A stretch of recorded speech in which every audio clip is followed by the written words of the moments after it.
Hey, this is Regina White Favors with a new series. The series is titled What Do You Bring to the Table? And it is part of the Overcoming Rebound Relationships curriculum and then also the Toxic Encounters books. And you can find those tabs marked as rebounding and also toxic encounter books on my website, reginawhitefavors.com. So, this particular series I thought is very interesting because there's this sort of ongoing social media discussion concerning men asking women what do they bring to the table, and it segues into conversations about submission and how most men want a submissive wife or partner. They're not always inclined to transition the individual into becoming a wife, but they want the individual or the woman to be submissive. And so it has transitioned into those types of discussions of submission and also tradition, that they want a traditional wife. And many people define tradition or a traditional wife as someone who cooks and cleans and stays at the house. They tend to be a housekeeper, homekeeper, a housewife. But I noticed that there's an irony to the discussion about what do they bring to the table, because most men who ask that question tend to label themselves or categorize themselves as alpha men, and they still, when a woman responds with the fact that she makes a certain income or she works a certain job or she has education, the men will say, well, that's not important to alpha men, right? Or that's not important to men just in general. And the irony that I find very interesting is that these men want a traditional submissive wife, but they also want her to work. They don't want the 50s, 40s, 50s type of wives who stayed home where the man went out and he was the breadwinner. What they want is still the woman to work and still the woman to be able to tend to the home, tend to the husband in a very traditional way, not have any true independence or anything like that. But when a woman says, well, she makes a certain amount of money or she has education, they sort of mock and scorn and look down on that. So I've been thinking about this series for a good while and just kind of listening to discussions and being sort of turned off by those discussions, as well as wondering, I mean, do people really know what they want? The most important thing that people need to understand is that you are always 100% responsible for yourself. So that means you need to do all that you need to do to ensure that you establish you. Just because someone decides to get an education or make a lot of money doesn't mean that they think that person is better than you. That's what you're supposed to do as an adult. You're supposed to leave your parents' home, get a job, go to school, get your own apartment, get a house, get a car, pay bills. That's what you're supposed to do. And so this discussion about what do you bring to the table is something that I want to explore. I don't know if I'm going to turn it into a script or something, but I have created a workbook companion that I'm going to introduce you to in a few slides. So this is what do you bring to the table, and this is preparing your table for engagement. And your table for engagement depends on where you are in your development. If you are preparing your table for engagement, if you are in your 30s or your 40s, well, it is, you've likely already received your education or completed your education, and so now you are already establishing yourself. So now you are at a 30s mindset, or if you're in your 40s, you're at a 40s mindset.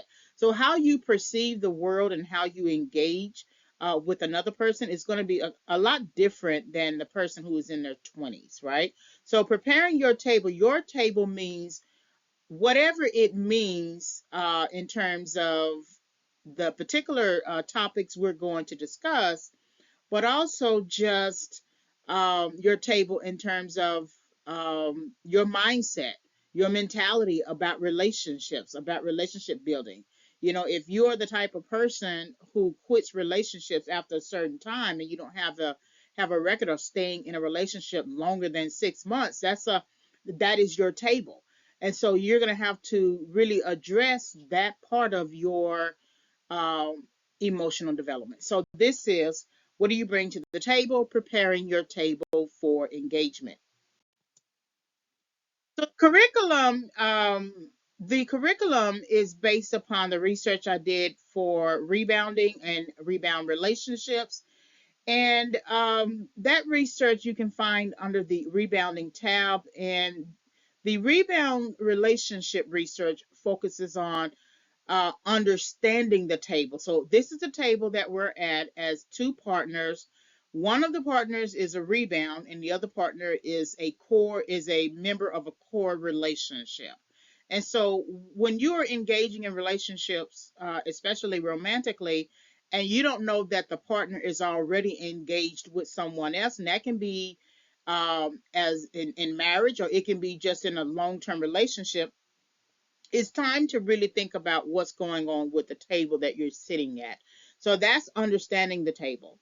And then the Toxic Encounters books um, do derive from that research. And so I go over that at the end of the presentation here. But it's Overcoming Rebound Relationships curriculum, and it is when you need to leave the table. So the three books, three titles under the series, the Bait, Hook, and Switch series, focus on rebound relationships, why people pursue them, focuses on also adult attachment, and then encourages the reader to go no contact. So this is the curriculum in addition to the workbook companion. So here's the workbook companion. What do you bring to the table? This is the series, and then this is taking many of the ideas that I have in this presentation and putting it into book form. So it's about 130 pages, and it is available on Amazon. All right, so here are the series topics for the book, and these series topics are divided individually as well on the website as video lessons, and also on the YouTube channel Regina Y Favors. The website being reginayfavors.com. So, series topics. What is the table? The table is essentially defining what type of table you are sitting at in your current season in life, right? So, for example, if you've been wanting to get married, and your partner says, well, let's live together and see, right? um, and then you live together, and one year turns into 2 years, and 3 years, and then 5 years, and then you find out, or you discover one day that you're not married. That has been the table you have been sitting at for the time period, for that 5 year period.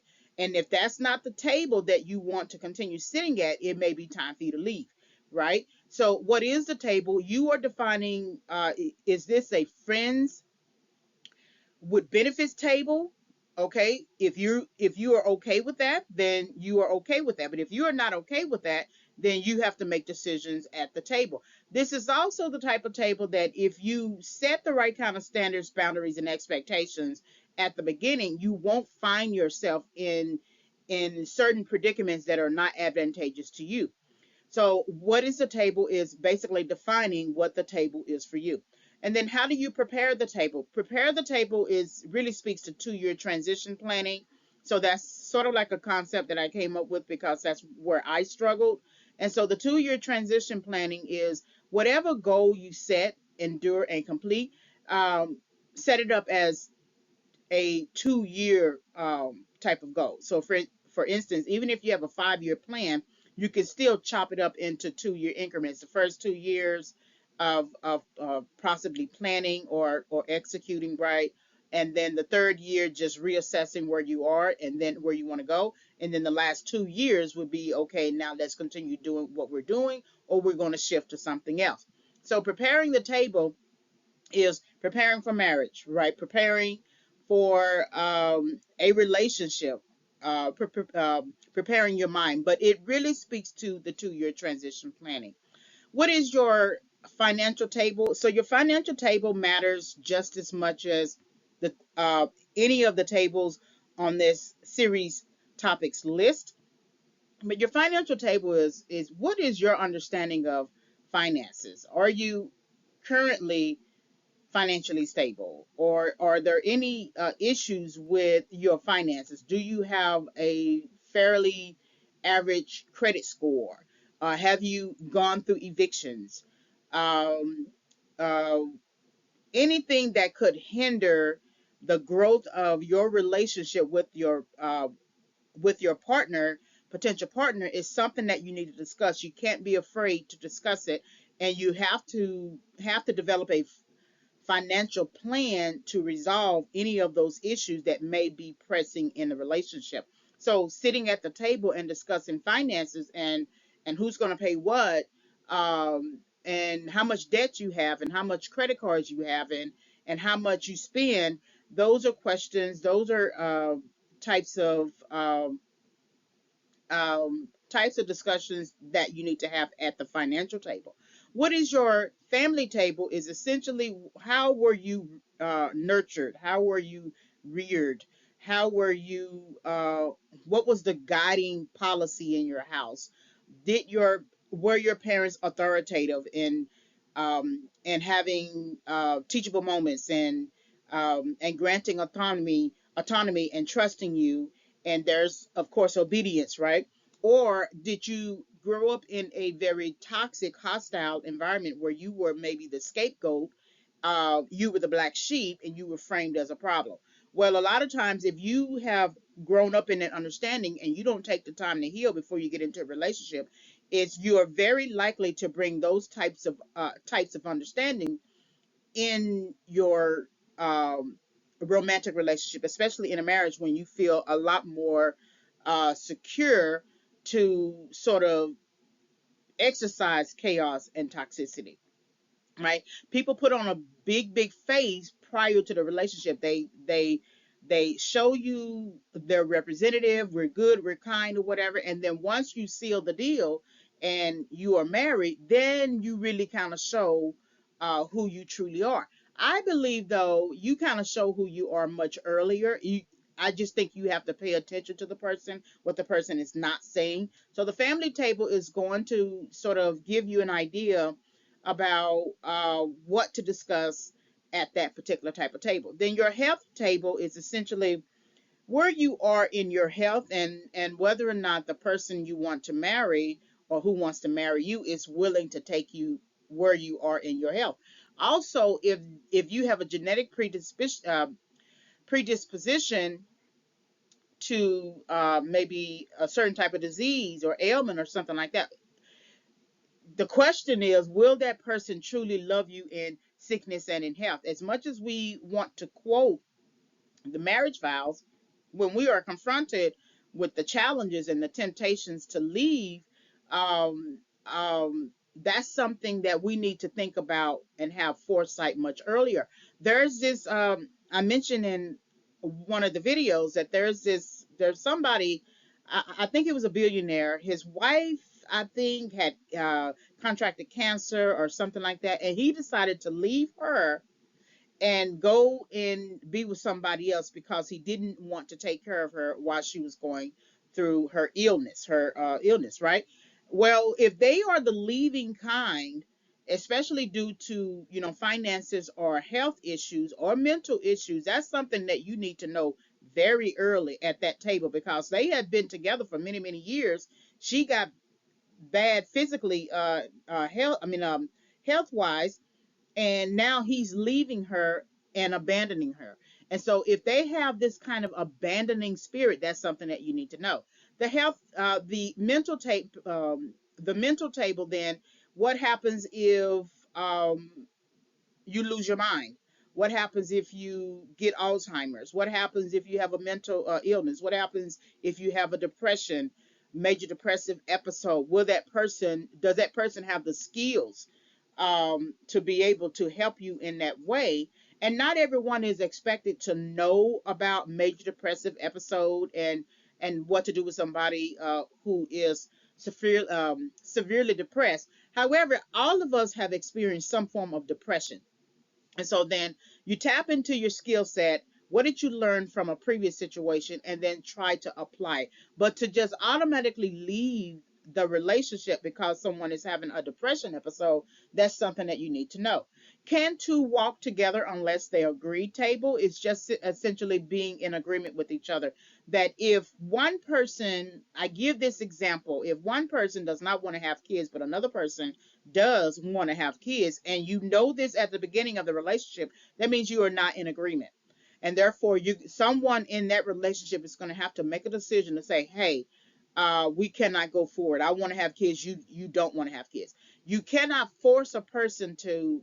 Um, you can't tell a person, okay, I'll agree with you. We won't have kids, and then you get into the marriage and you purposely get pregnant, or that person purposely gets you pregnant, and then say, okay, now the baby's here. Now we have to take care of it. There's going to be resentment. There's going to be offense. But if you discuss this at the table prior to engagement, prior to the marriage, you'll get a good understanding. What is your romance table? Romance table a lot of times is more about intimacy, less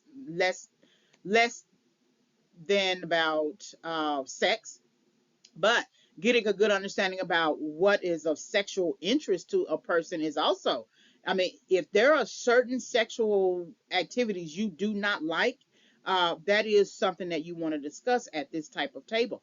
Intimacy type table is really connected to what the person has done sexually as an individual versus what the person is expecting to do sexually as a marital partner, as one person of a marriage, right? If a person has spent so much time becoming intimate and becoming connected and soul tied to a porn site or to any other type of activity where they are so much more soul tied to that, it's going to be hard to transition that person from an individual thinking to a couple thinking, about intimacy within a marriage. So your romance table is really about intimacy.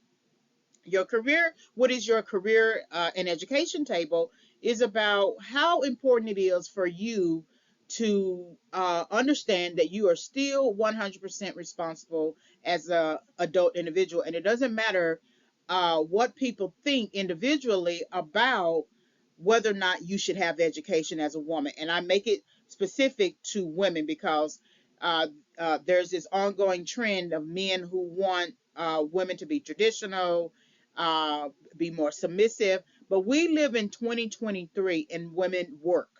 Women have businesses, women have property, women have independence. That doesn't mean that every woman is a feminist. That just means that that person is a grown adult and that person is carrying on herself as a grown adult. And I think a lot of times with relationships prior to marriage and after marriage, that men get this sense that the woman is a child and needs to be treated as a child. You can equally say the same thing about women, how they treat men, that they think that man is like a child and we have to treat him as a child. But we are both grown adults. Keep that in mind. We are both grown adults and we have to carry ourselves as grown adult people. What is your life assignment table? So it's essentially that's you discovering what your gifts and talents are and where they're actually going to be applied. And I make this point. Your life assignment, usually you are assigned to a person or place or people. And so, and I quote a particular minister, where you are matters just as much as what you are.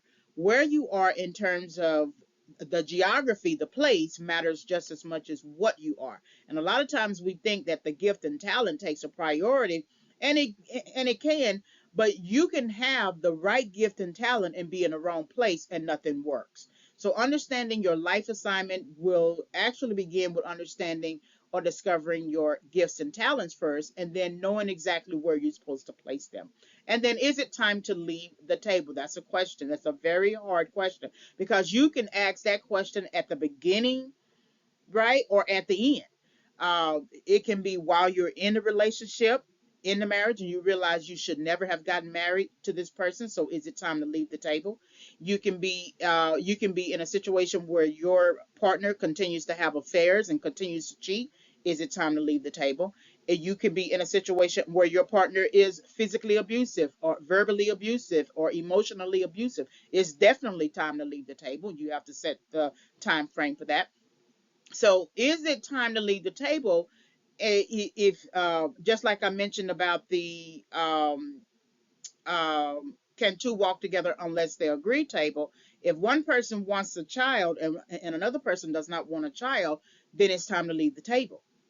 Because if you don't leave the table, you're going to find yourself manipulating the situation, and then now that moves into another type of relationship that no one wants. So these are your series topics that are covered in the workbook companion, and there are also individual video lessons titled the same way. And then there are some downloadable sheets on the website, reginawhitefavors.com. And then there is a possibility that I will extend the series, but for right now, these are the series topics. So these are the Toxic Encounter books that I mentioned earlier. This is Toxic Encounters, Why People Pursue Rebound Relationships, Part 1. Then Toxic Encounters, Adult Attachment and the Problem with Rebounding, Part 2. And then Toxic Encounters, Why You Should Go No Contact Post Rebounding, Part 3. So this is part of the Overcoming Rebound Relationship curriculum. And these were the three initial books in terms of research where I go over um, rebound relationships, how it relates to adult attachment, and that's why we tend to stay in those types of relationships because we become attached. Is usually an insecure attachment, and you can chart the insecure attachment from your childhood to your adulthood. Then, of course, going no contact. Visit, subscribe, and follow. So this is the standard logo for the Regina White Favors website. And so you can also visit me on Facebook, Arthur Regina White Favors, YouTube, Regina White Favors channel, and then our Amazon Arthur page, amazon.com /Arthur Regina White Favors. Thank you very much for listening.